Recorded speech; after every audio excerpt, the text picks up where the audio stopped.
we were discussing Schrodinger picture, and so far as Heisenberg picture is concerned, am I audible?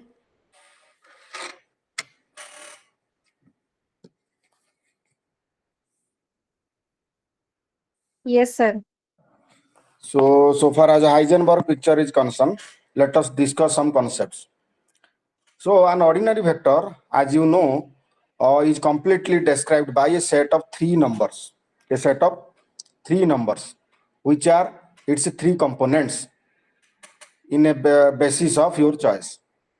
To depict the quantum state of a system as a vector in a vector space, you should first be able to describe it as a collection of numbers in an appropriate basis. Okay, so consider the state of a quantum mechanical system described by the wave function psi, which is a function of r at any instant of time. So if we were to consider psi as a vector, then its components would be an infinite set of complex numbers, which would be the values of psi at all points of the configuration space. So in configuration space, the coordinates are the position coordinates, your x, y, and z. Okay. In your phase space, your coordinates are your momentum, px, py, and pz. In the state space, your coordinates are your time and other coordinates. Okay, so here are configuration space, momentum space, and state space.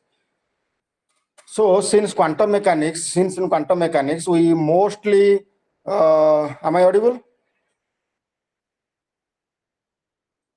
Yes, sir.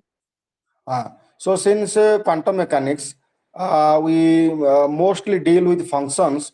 A vector describing the state of the quantum system is most often an infinite dimensional entity. So while a quantum state cannot be described as an ordinary vector with three components, it is useful to describe a quantum state as a vector in a complex vector space. So you can state that in quantum mechanics, the state of a physical system is represented by a vector in a Hilbert space, which is a complex vector space with an inner product. So we'll discuss inner product thereafter. So in quantum mechanics, the state of a physical system is represented by a vector in Hilbert space. Okay. So what is a Hilbert space? This vector representing the quantum mechanical state of physical system is called the state vector, and the vector space is also known as state space of the system, and we shall discuss the attributes of the Hilbert space. Before that, let us discuss Dirac notation of the state vector. So in quantum mechanics, the state of a physical system is represented by a vector in Hilbert space, and which is a complex vector space with an inner product. So see, the set of all possible state vectors that describe a given quantum mechanical system form a complex vector space. And this complex vector space is called the Hilbert space of the system and is denoted by the symbol as shown in the screen, H. So if your alpha, beta are any two elements of this Hilbert space, the sum of the two elements can be written as shown in the screen. And it is also an element of the H. So H is a linear vector space defined over the set of all complex numbers, capital C. And the vector sum is commutative and associative. So for any three state vectors, alpha, beta, and your gamma, your alpha and beta, two elements, if they are added together, then you can say that it is also beta plus alpha. And your alpha plus beta plus gamma is equal to alpha plus beta plus gamma. So it is commutative as well as associative. So the product of a state vector alpha with a non-zero complex number C, which can be written as C alpha, as shown in the screen, where alpha is in ket, once again a vector of the Hilbert space. So if a quantum mechanical state of the system is represented by alpha in a ket, the same state can also be represented by C multiply C alpha, where alpha is in ket. So the physical information of the system contained in the state vector does not change if it is multiplied by a non-zero complex number. So the vector sum is also distributive, like that of associative and commutative. So we can write for arbitrary complex number a comma b comma c and elements alpha beta of h as a plus b alpha in ket is equal to a alpha in ket plus b alpha in ket, and similarly your c alpha plus b beta. So there exists a unique null vector 0 in ket such that for any vector alpha plus 0 plus alpha all are in ket is equal to alpha. So for every element alpha in ket there is also an additive inverse minus alpha, so that your alpha plus minus alpha is equal to 0. Okay. So these properties we can discuss in detail. And we can also state that a superposition or linear combination of two or more state vectors of the quantum system is also a state vector of the quantum system and hence an element of the Hilbert space. So if psi1, psi2, so on, so forth, psi n in Ket are the states of the quantum system, then the linear combination which I was discussing in Schrodinger picture, okay, your psi is equal to C1 psi1 plus C2 psi1 psi2 plus so on so forth, Cn psi n is equal to summation I is equal to 1 to n Ci psi I in Ket. Okay, where C1, C2, Cn are complex numbers and is a state of quantum system and a vector in the Hilbert space of the system. And this is Ci represented here. We have already discussed in your Schrodinger picture, where it is described as your expansion coefficient, and the physical significance I was explained you in the earlier class. So we know that the dimension of a vector space is the largest possible number of linearly independent vectors. So we can find the vector space. So if there is no such largest number, then we say the vector space has an infinite dimension. And a set of n linearly independent vector, as shown in the screen, form a complete basis of an n-dimensional Hilbert space. And if every element psi of the vector space can be expressed uniquely as a linear combination of these states. Okay, so you can write your psi as in matrix form C1, C2, C3, C4, so on, so forth, Cn. So we have different type of bases for Hilbert space. It may be denumerable or non-denumerable. Okay, and your physical system can be explained in a Hilbert space. Then your Dirac bracket notation. Till now you have been explained the states of the quantum mechanics system by using wave function in Schrodinger picture, and this is defined in position space. And I have also explained how in momentum space these things happens. So this is called position representation of quantum mechanical state, your psi r, as psi is a function of r or position vector. And and you could even represent the quantum state of the system as a linear combination of complete set of eigenfunctions, like say the energy eigenfunctions, which I was discussing you earlier this class, in the previous class. But the physics of the system is independent of the representation used in its description. You might have come across your configuration space and momentum space in a Schrodinger picture. In both the cases, the physics will be same and the mathematics is same as I have described you in the previous class.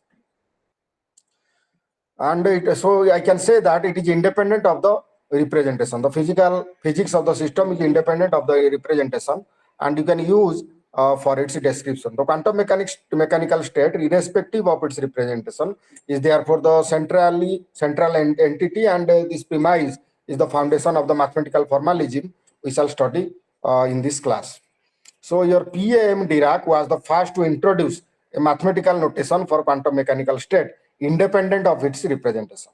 He suggested that the vector representing the quantum mechanical state of a physical system is a complex vector space of finite or infinite dimension, should have a special name to distinguish it from the other vectors. He called it the Ket vector, or simply the Ket, and is denoted by a special symbol as shown in the screen. So we label the quantum state by inserting the label for the state in the middle of the symbol. The quantum state alpha is written as shown in the screen, and the quantum state psi is written as shown in the screen, and so on.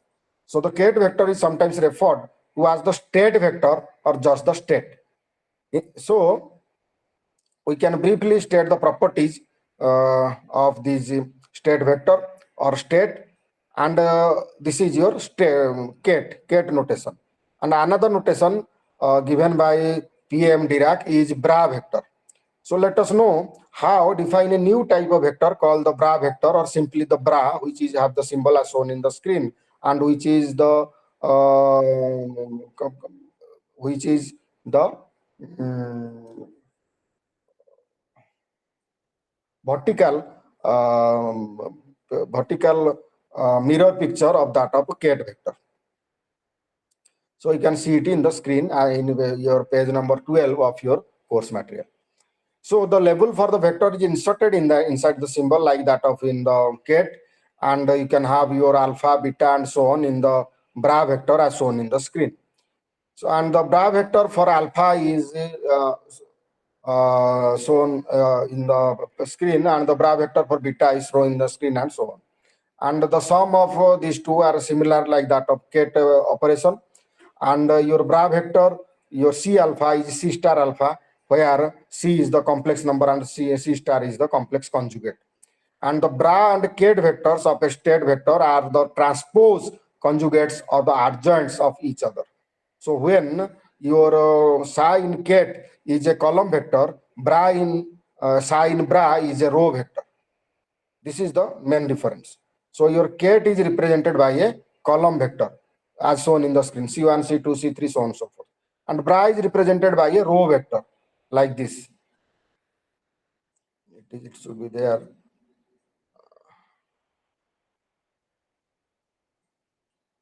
It is also a row matrix. Cat vector is a column matrix and bra vector is a row matrix. So in course of our discussion, we will have it. So then you can represent this in a matrix form. Your cat vector in a column matrix and bra vector in a row matrix. Okay. Then one of the important thing is your projection operator. We have discussed operator formalism in your Schrodinger in the previous class. And in the Heisenberg picture, the operator mechanism algebra is very much important, and you're in your Dirac notation.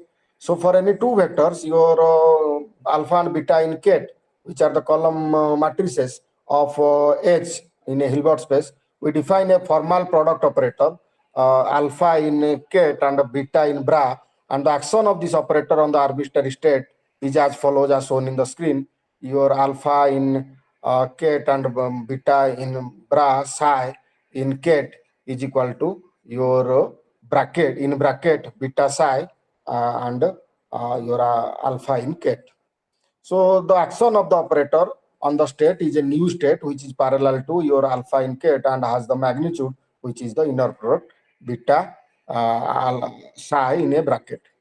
So if the two state vectors are the bra and the cat of the same vector, then we get alpha in bracket alpha psi is equal to alpha psi in the bracket, then alpha. So an operator of this kind, as shown in the screen, is called the projection operator, and we can denote it as P alpha cap.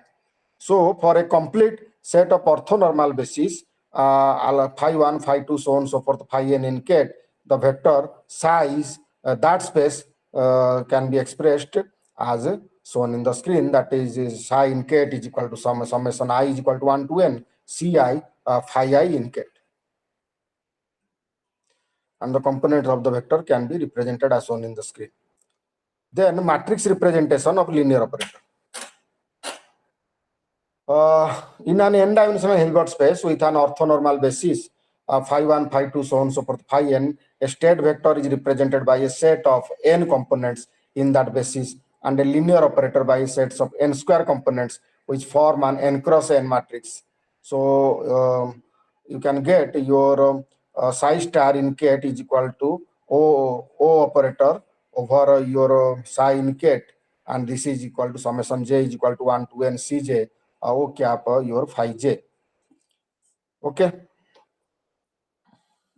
So you can go through this, and your action of an operator on a state vector in a Hilbert space with orthonormal basis, phi 1, phi 2, so on and so forth, phi n leading to another state vector, and that can be written in matrix equation as shown in equation 10.18. And your column matrix C1 dash, C2, so on and so forth, Cn dash is equal to O11, O12, so on and so forth, O1j, so on and so forth, O1n. So in the second row, your O21, O22, so on and so forth, O2n. In the last row, ON1, ON2, so on and so forth, ONJ, so on and so forth, ONN. So we and then it is multiplied by a column matrix C1, C2, so on and so forth, Cn. So we have an n cross n matrix O corresponding to the operator O cap, and the elements of the matrix are O11, and which can be represented as shown in the screen. So the rules for creating the adjoint vectors and operators, we can have your in bracket alpha beta dagger is equal to beta alpha, or similarly if C is a arbitrary constant, your C O cap dagger is equal to C star O cap and dagger.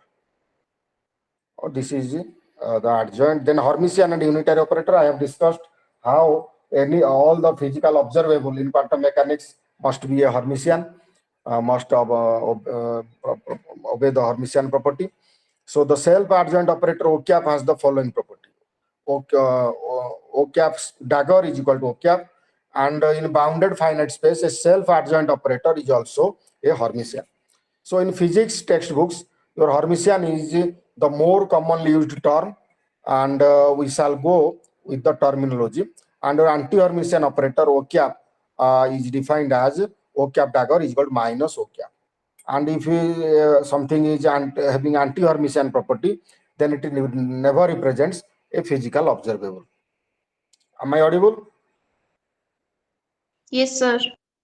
And the sum of Hermitian operator and an anti-Hermitian operator is shown in the screen. And you carry your O cap is equal to half O cap plus O cap dagger plus half O cap minus O cap dagger. Then eigenvalues and eigenvectors. So I have explained it in your Schrodinger picture. Your eigen functions, when an operator is operated over a eigen function, it will give you the eigenvalue. So if position operator is operated over the function psi, it will give you position eigenvalue or position of the particle. If energy operator operated over the wave function psi, then you can have your energy eigenvalue, and it will precisely give you the energy of that wave packet or that particle. Okay. So in Heisenberg picture or in Dirac formalism, or you have if a linear operator A cap acting on a kth vector psi satisfy the equation A cap psi is equal to A psi, then your psi in kth is the eigenket, where there it was wave function, and here it is in eigenket. And it is also called eigenstate or eigenvector. Eigenstate or eigenvector is represented as psi in a kth. So your A cap operator, when operated over a state vector or eigenvector psi, then it will give you the eigenvalue A, small a, as shown in the screen. So if there are more than one eigenkets corresponding to the eigenvalue, then these eigenkets are degenerate eigenkets of A cap with the same eigenvalue A. So if there is just one eigenket corresponding to the eigenvalue, then it is non-degenerate eigenket of A cap. So we shall discuss the degenerate and non-degenerate energy levels in the application part when we solve different physical problems by using Schrodinger formalism. So, so basically, in a degenerate state, there are many states having the same eigenvalue. In non-degenerate in the non-degenerate states, your each state represents only one eigenvalue. Are you getting it? Yes, sir. Okay. Okay. Then your characteristics equation. We have also discussed characteristic equation in your mathematical physics class, how you can solve a matrix using the characteristics equation.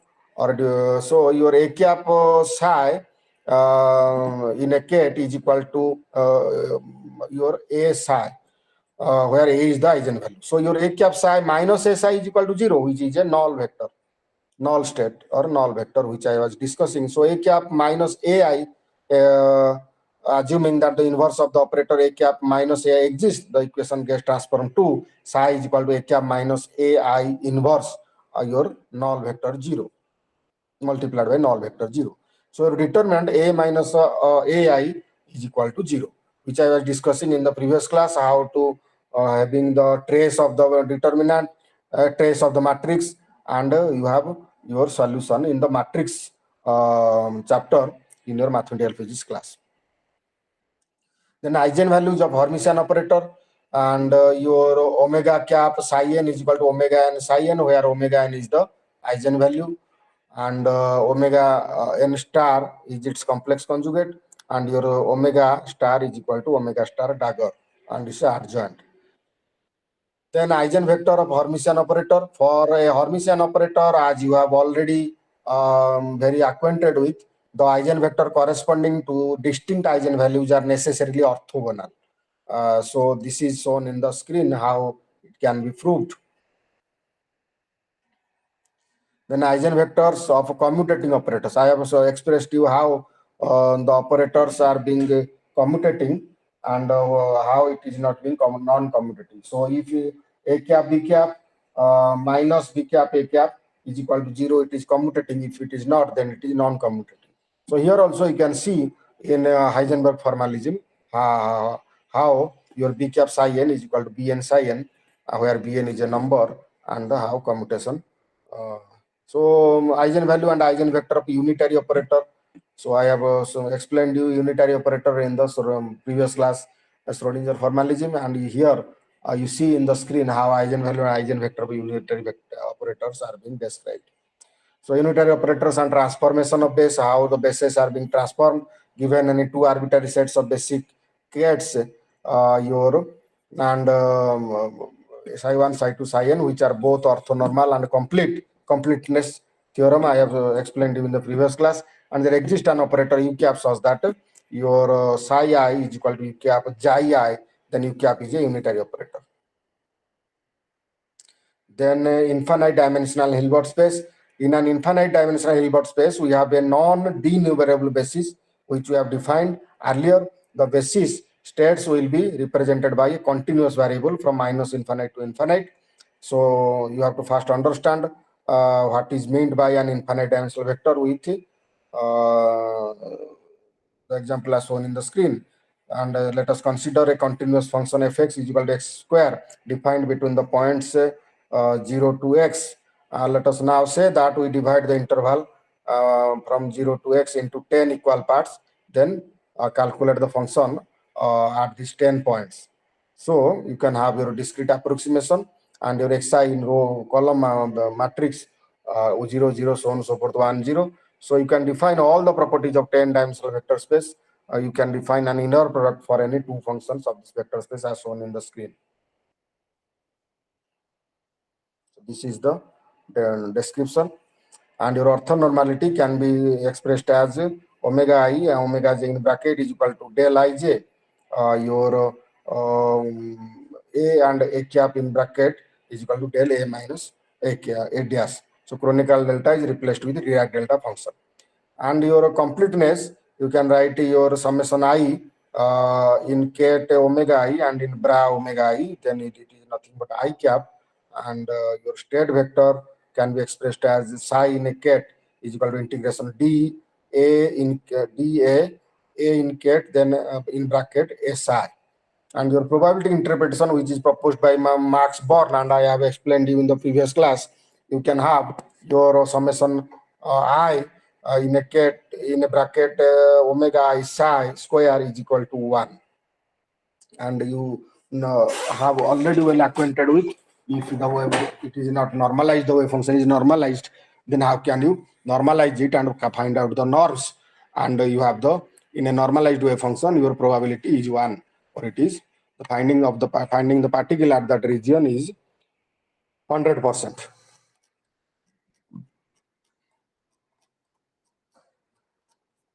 So these are the some worked out examples. If you have any doubt, you can ask. And you can go through this in the next class, you can also ask. Then the next part is your observables in quantum mechanics. So previously we have discussed how your Hermitian property of the wave function explains you that how which of the physical quantities are observable and which are not. So here in Heisenberg picture and in Dirac notation, you see the postulate one is every observable of a physical system is described by an operator that acts on the K vectors that describes the system. And postulate two is if A is the observable corresponding to the operator A cap, then the result of the measurement of the observable A for the physical system can only be one of the eigenvalues of A cap.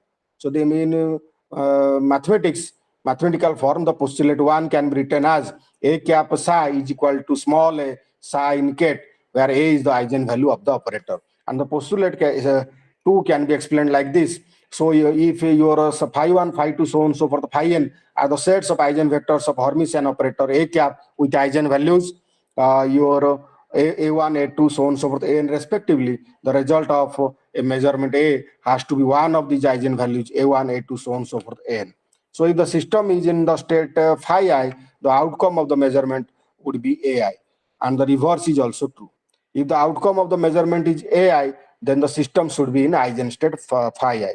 Are you getting it? Yes, So in sir. finite dimensional Hilbert space, the eigenvalues of a Hermitian operator are discrete, and the eigenvectors of the Hermitian operator form a complete set of set and span the Hilbert space. So this set of basis vectors phi 1, phi 2, so on, so forth, phi n is called the eigenbasis of A cap. So you can assume that phi 1, phi 2, so on, so forth, phi n state vectors are an orthonormal basis, and you can write them as in bracket phi I, phi j is equal to del ij, where del ij is the Dirac delta function. So any arbitrary state psi can be written as psi state is equal to summation I is equal to 1 to n ci state vector phi I. So where ci is the complex coefficient. Then your third postulate can be spelled like this. When a measurement of an observable A is made on a normalized state psi, the probability of obtaining an eigenvalue AI is given by the square of the inner product of psi with the eigenstate phi I of A cap, assuming that the eigenstates form an orthonormal basis. Okay, so you can have your expectation value and the formula for expectation value in the previous class. So when a measurement is made, at least one of the result, A1, A2, so on, so forth, An must be observed. So we can define the expectation value of the observable in Dirac bracket notation that A cap, average measured value of A cap as shown in the screen is equal to, in a bracket, psi A cap psi. So this is the averaged measured value. So using the definition of identity operator, we can write summation I is equal to 1 to n, your phi I in ket and phi I in bra is equal to I cap. And you should never confuse with the expectation value and eigenvalue. The expectation value is the average value, and the eigenvalue is the outcome of the measurement of a physical system or a matter or a particle. So eigenvalue is its value. Average value is average. Expectation value is a type of average value of a number of measurements. Eigenvalue is having the outcome of a single measurement. Then the postulate 4, the von Neumann measurement postulate. If on measuring A for a system in a generic state psi, a result AI is obtained, then the state of the system immediately after the measurement is phi I state. This is called collapse of the state vector. Formally, we have a system in a generic state defined in the eigenbasis phi I of an observable A cap. So your psi vector psi state is equal to summation I is equal to 1 to n ci phi I. When a measurement is made of the observable A corresponding to the operator A cap, the generic state psi, which is a linear combination of all the eigenstates of the eigenbasis, collapses to one of the eigenstates of the eigenbasis as shown in the screen, where your psi wave function psi represents a state, and when you measure A then your outcome of the measurement, if it will be A1, A2, AI to AN, then the state of system will be phi I, phi 2, phi I to phi n. And then your you can say that the collapse of the state vector takes place on account of an interaction of the system with the external world through the act of measurement. So actually that thing is there, but the measurement collapses the collapses the probability of getting that value. So you can also look upon it as an updation in our knowledge of the state of the system as a consequence of outcome of a measurement carried out on the system. Are all Hermitian operators with a complete set of eigenstate physically observable? This is a fundamental question, and the answer is in principle yes. Yet there may be Hermitian operators which do not correspond to meaningful physical quantities or may not be measurable experimentally. In that case, while the measurement is feasible theoretically, it may not be possible in practice. Then your compatible and incompatible observable. So your if a pair of observable A and B corresponding to operator A cap and B cap respectively, then it is compatible if the operator A cap and B cap commute, which means that the commutator of A cap and B cap is 0 as shown in the screen. And incompatible if the operator A cap and B cap do not commute. Your in bracket A cap B cap commutation bracket A cap B cap is not equal to 0. So measurement of compatible observable A and B, you can see in the screen your psi, then you can measure A, then it is AI phi I, then measure B, it is BI phi I, the outcome is, then you measure A and the outcome is AI phi I. Then measurement of incompatible observable, as you can see in the screen. Then generalized uncertainty principle, which I shall also discuss in your Schrodinger picture. So let us have it in the Heisenberg picture. So given an operator A cap, we define another operator del A cap is equal to A cap minus expectation value of A cap. So you have your del A cap square, the average value of del A cap square multiplied by average value of del B cap square is greater or equal to 1 by 4 in bracket A cap B cap square.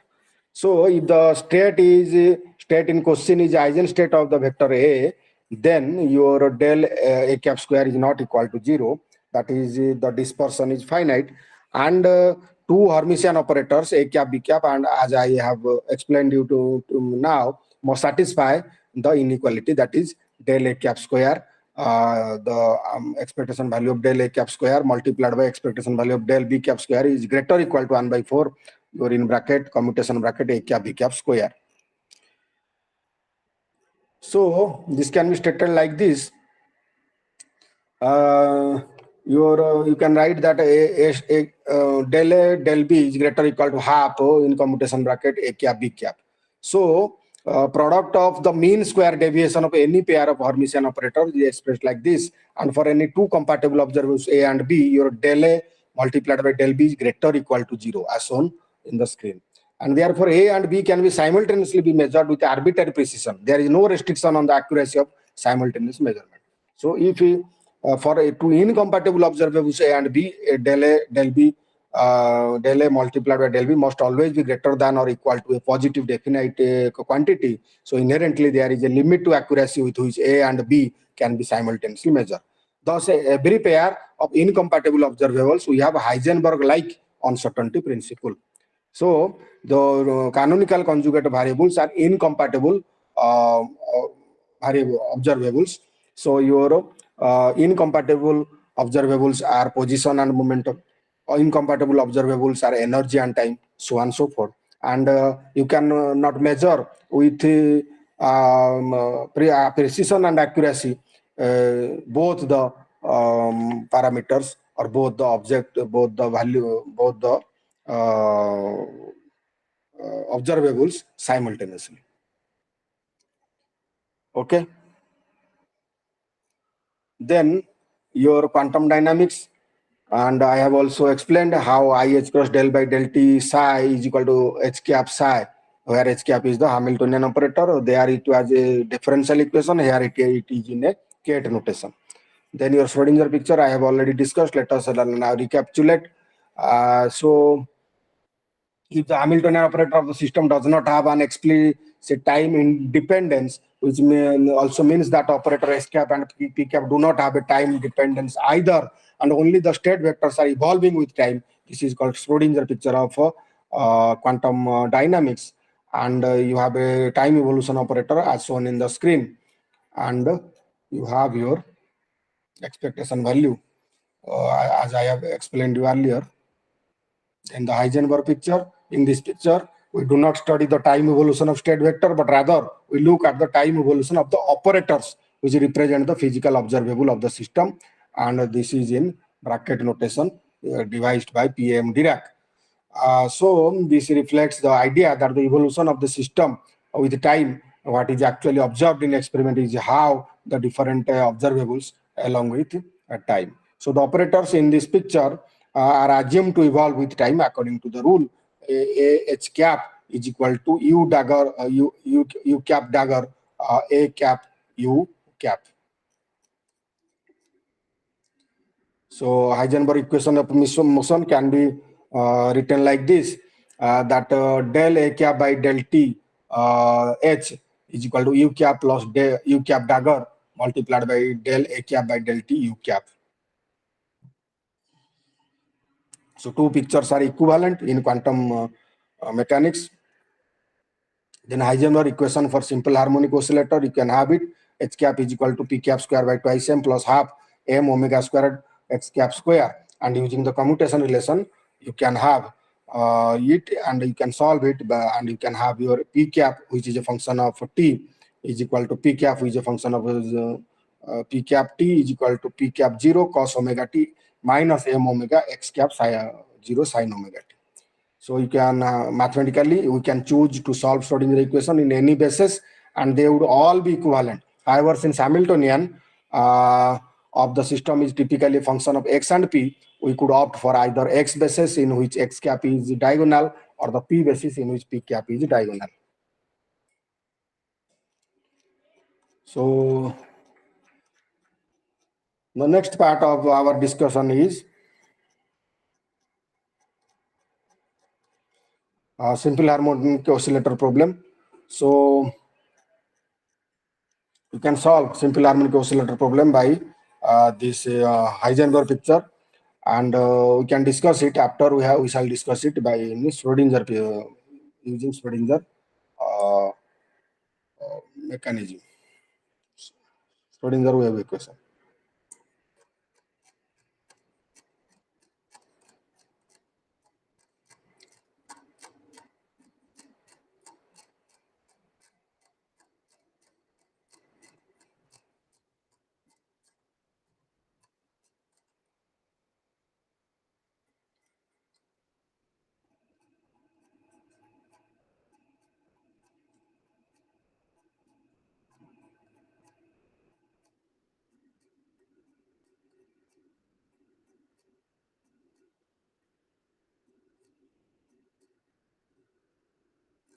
So let us discuss angular momentum, which is one of the very important quantum mechanical description of you have your quantum mechanical particle or microscopic particle in an atom or in a nucleus.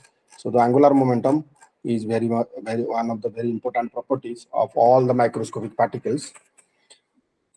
So your Schrodinger equation spherical polar coordinates can be written as minus h square by 2 mu del square plus b psi is equal to e psi.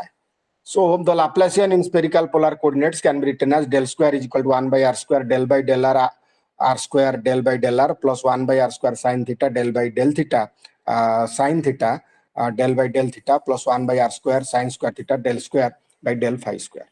So you can write the wave function.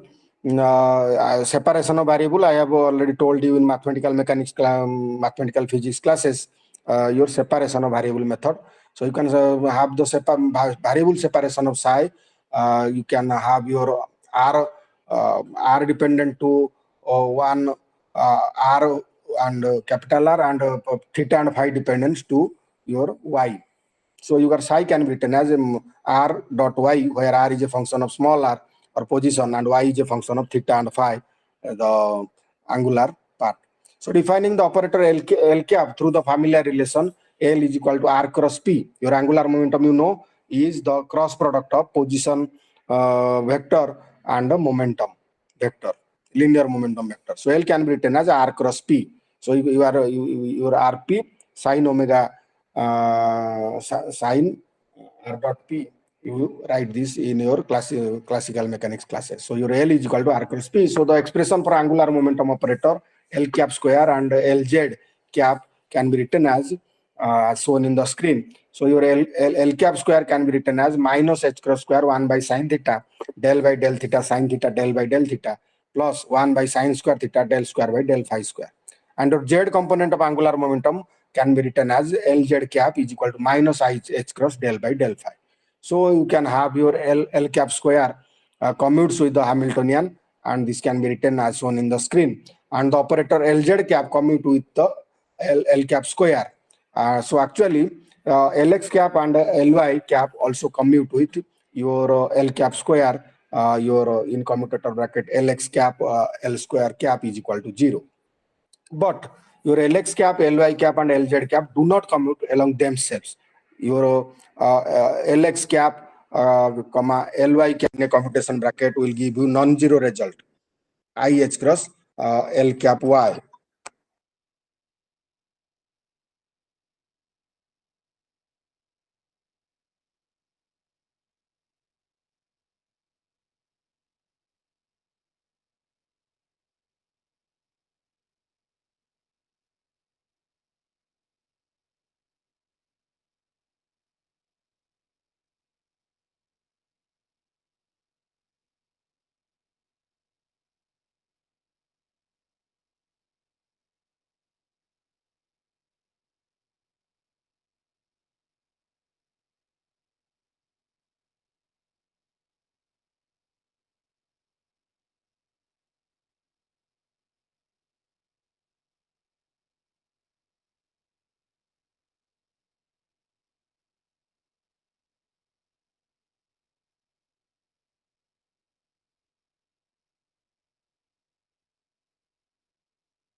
And your operator L cap square commutes with the Hamiltonian, and the value will be 0.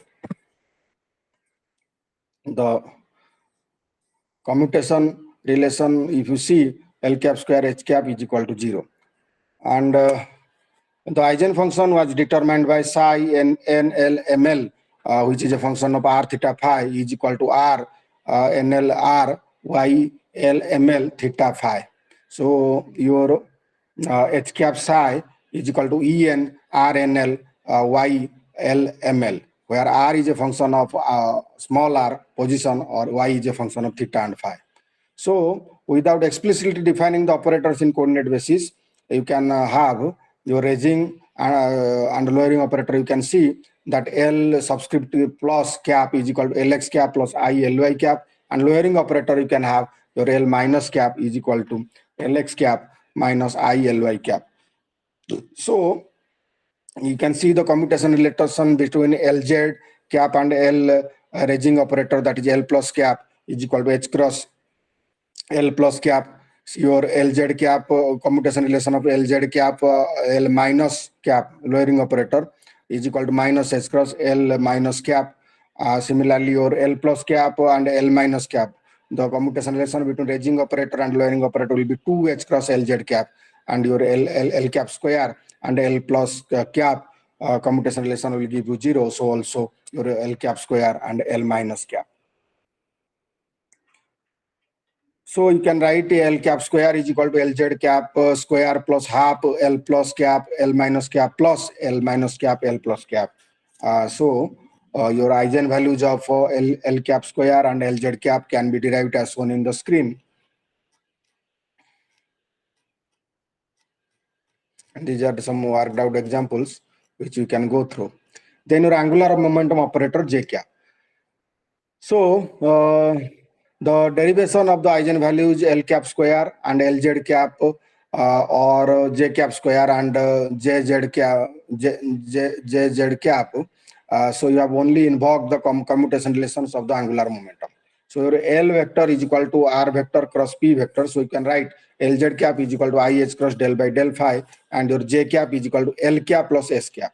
So J cap is equal to the summation of the addition of your L cap and S cap. So where L cap is the orbital angular momentum and your S cap is the spin angular momentum. So your total angular momentum is the sum total of your orbital angular momentum and spin angular momentum. So you can calculate your constant C plus and C minus as shown in the screen. Then you can have your matrix elements of the angular momentum operator. So your Jx, J cap, so your raising operator, you have angular for your angular momentum operator, J plus cap is equal to Jx cap plus I Jy cap, and your lowering operator for angular momentum, J minus cap is equal to Jx cap minus I Jy cap. So you can write Jx cap is equal to half J plus cap plus J minus cap, and your Jy cap is equal to 1 by 2i J plus cap minus J minus cap. So the matrix element of Jx cap in the basis J Mj in Ket can be written as Jx J dash J Mj dash Mj is equal to in bracket J dash Mj dash Jx cap J Mj. So you can write it as half J dash Mj cap J plus cap plus J minus cap in Ket J Mj.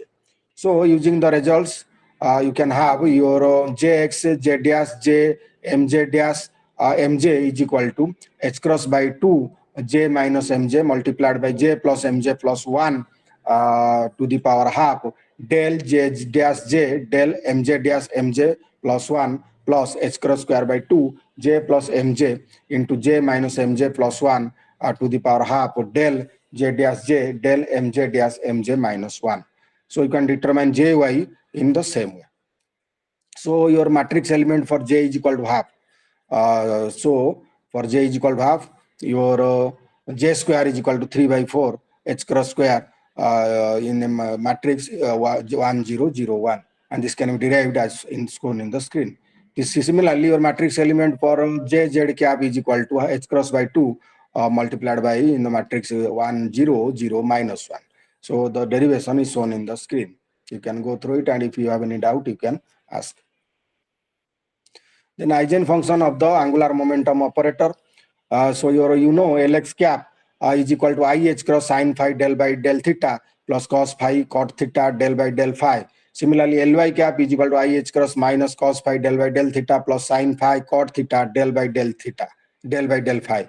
So similarly your Lz cap is equal to minus IH cross del by del phi. So your raging operator for linear angular momentum L plus cap is equal to your h cross e to the power I phi del by del theta plus I cot theta del by del phi, and your lowering operator for L is equal to L minus cap is equal to h cross e to the power minus I phi multiplied by minus del by del theta plus I cot theta del by del phi. So by considering the eigenkete LML, which is simultaneous eigenkete of L cap square and Lz cap, so you have your expression, that is the final expression is y L minus ml theta phi is equal to minus 1 to the power ml y L ml theta phi. So the eigenfunction using the raging operator you can determine, and you can solve the ordinary differential equation to solve the expression. And here are some solutions, terminal questions. You can go through these, and if you have any doubt, you can ask. Then you know your total angular momentum is the sum of spin angular momentum and orbital angular momentum L. So spin angular momentum is an important thing which is very much explained in the Stern-Gerlach experiment. In Stern-Gerlach experiment, your electron spin is being found out, and each electron have a spin angular momentum in an atom. So there is a properties of spin angular momentum operator. If you say I can discuss it today, or you can have it tomorrow also. So shall I continue, or you shall have it tomorrow along with the Schrodinger formalism of solution of differential equation? Schrodinger formalism solution of different quantum mechanical problem. G. Shall Sir, I continue, or tomorrow. okay, tomorrow from 4 to 6? Okay. Okay, sir. Okay, sir. So there will be 2 classes. If you have any doubt, you can also ask it in tomorrow. Okay, sir. Okay. Thank you. Thank you, sir.